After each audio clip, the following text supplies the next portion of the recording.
Guys, meron akong tanong. Have you already read this yet? Roots by Mona Awad. This is my current read and I don't understand why people call it weird lit.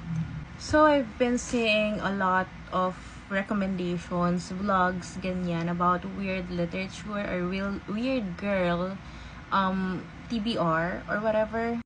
So I got interested kasi nga I want something unique, I want something unusual. So one of the most recommended is Mona Awad nga, and this is one of the books that I just recently got. So dito tayo kay Rouge kasi read siya.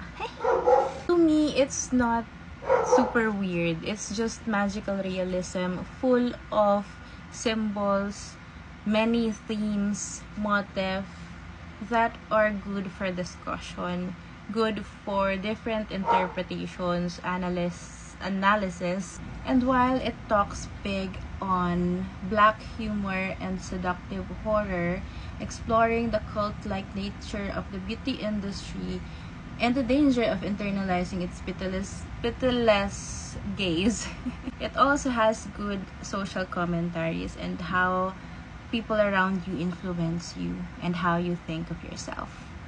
So yeah, hindi ko gets kung bakit siya weird or dahil ba hindi pa ako tapos or dahil ako yung weird. Ito ba yung sign na nasa tamang daan ako?